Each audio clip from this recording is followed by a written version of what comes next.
Monstrueusement humain, le podcast qui risque de te donner le goût de toi.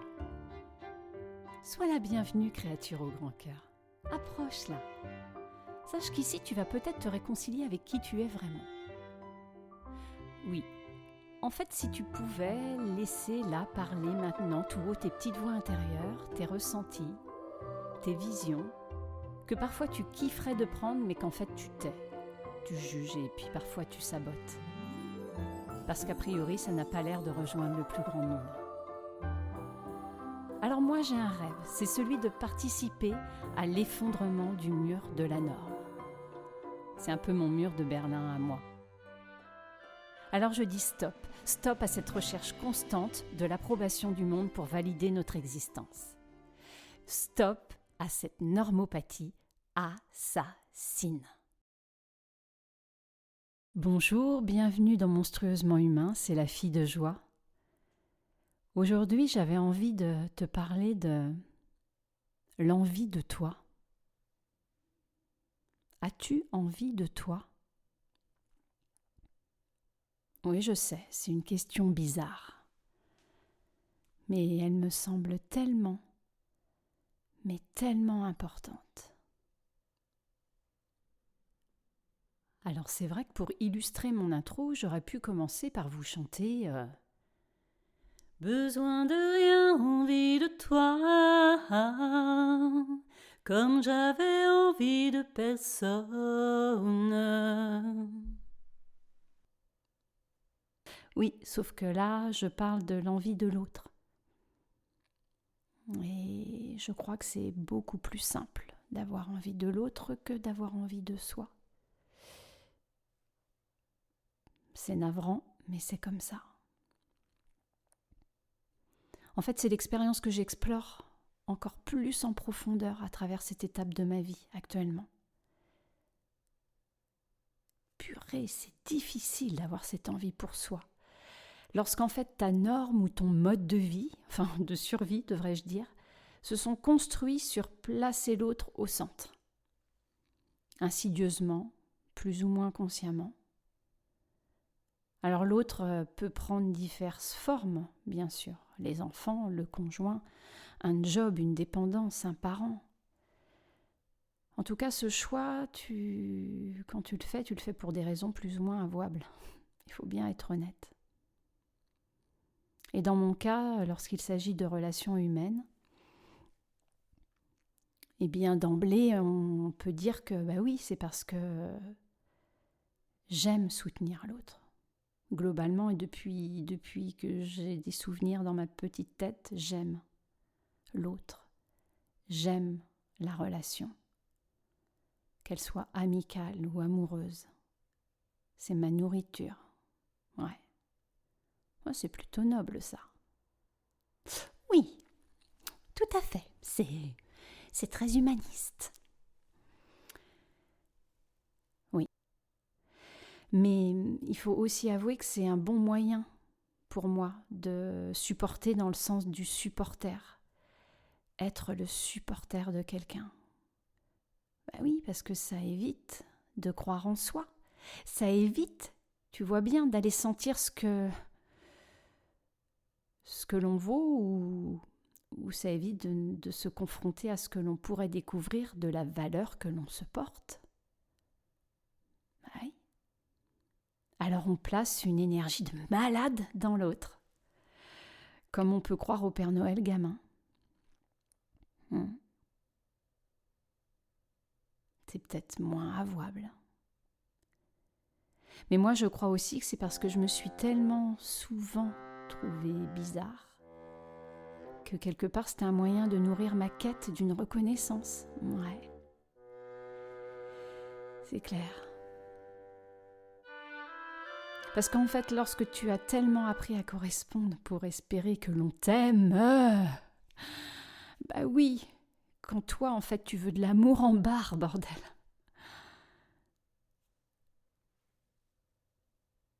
Eh bien voilà, là tu corresponds et puis on va t'aimer. C'est sûr. C'est sûr.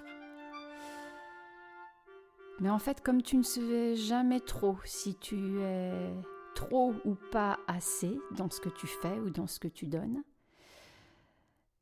en fait ta boussole, elle n'est plus fiable du tout et depuis longtemps. Et donc ton auto-évaluation dans ta relation, elle est merdique. Et tu te vides. Alors, un jour, tu as un élan vital de survie parce qu'en fait, c'est une hémorragie qui est en train de se créer. Et elle est trop importante. Et là, forcément, il y a quand même un réflexe de survie et tu fais le choix de toi. Là, maintenant, c'est toi. Et donc, tu poses ce choix. Difficile. Et donc, ton choix, il est fait. Mais là, tu te tournes. Là, tourne-toi avec moi.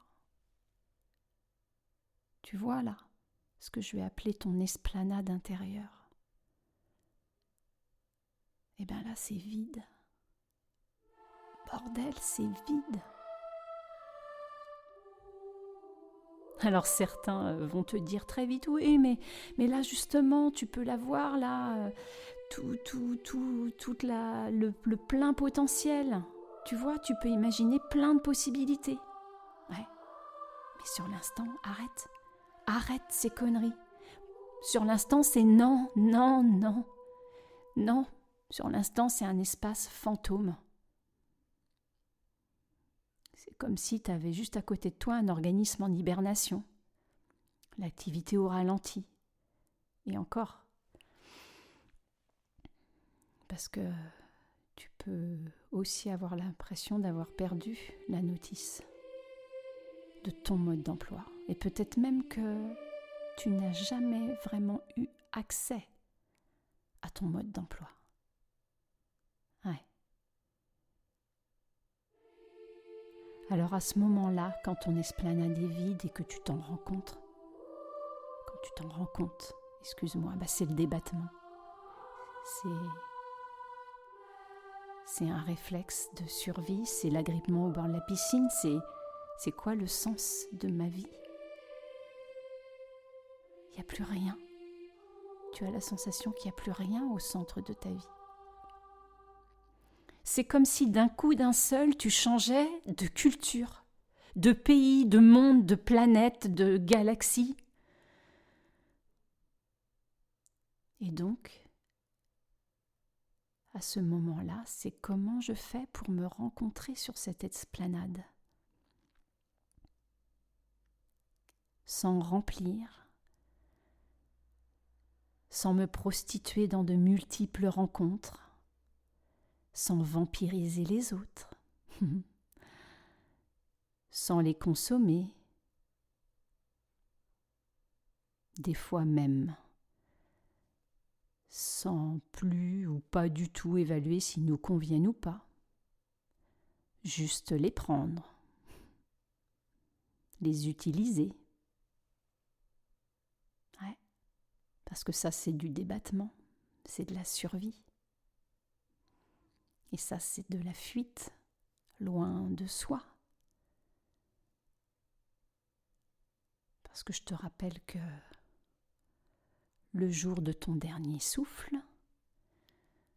tu auras beau avoir de multiples personnes autour de toi, peut-être. Il y a un moment où le passage se fera seul. Et ça, ce dont je te parle, c'est un passage.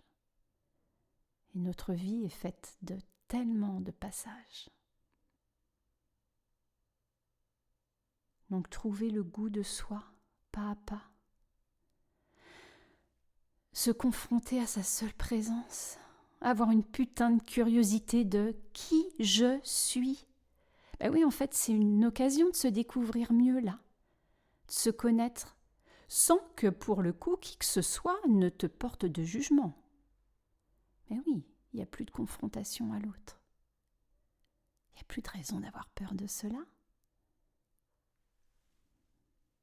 Toi seul es observateur de qui tu es. Avec toutes tes petites parties. Les petites parties toutes mignonnes et les petites parties qui piquent un peu le cul.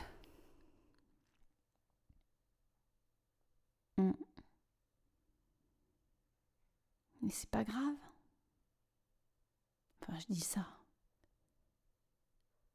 Toi et moi, nous sommes vaillants, de vaillantes petites flammes. Alors comment faire pour ne pas trop compenser ?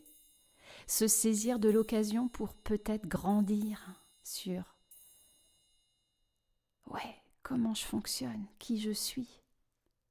Et je sais, ça pique. Je peux t'en parler.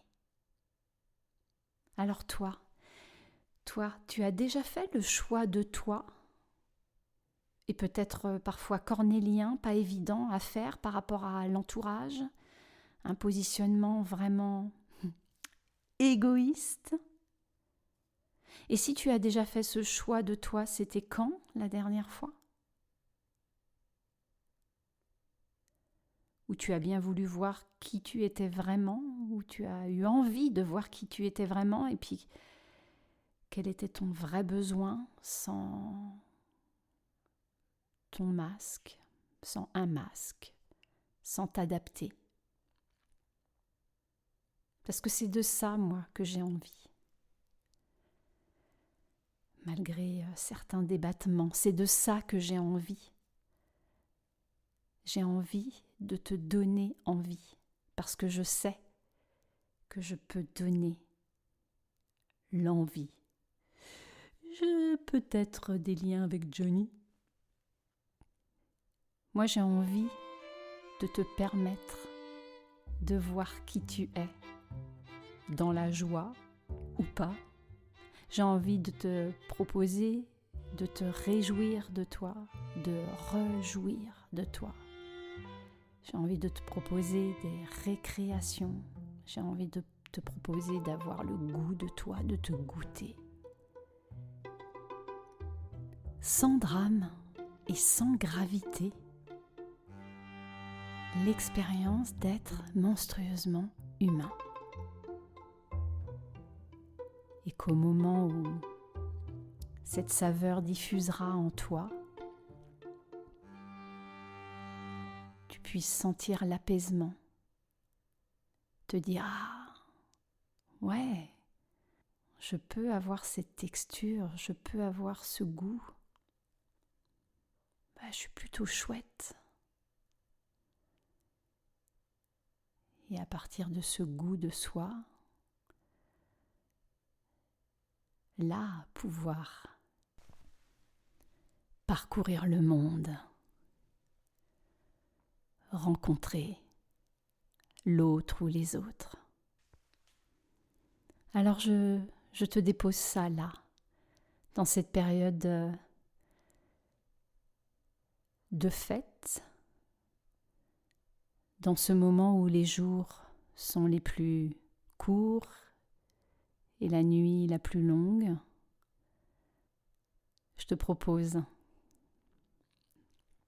de te demander si, dans les semaines à venir, tu as envie d'avoir un peu plus envie de toi. Si tu étais prête ou prêt à te goûter, dis-moi ce que tu aimerais expérimenter de toi. Alors bonne réflexion vers ce bain de saveur. À bientôt. Alors afin de m'aider à construire ces récréations et à répondre à tes envies, n'hésite pas à laisser un commentaire via Instagram, via Facebook, sur le groupe, par mail. N'hésite pas et bien sûr, continue à partager Monstrueusement Humain auprès de personnes pour qui tu penses qu'il sera un vrai cadeau. Merci d'avance.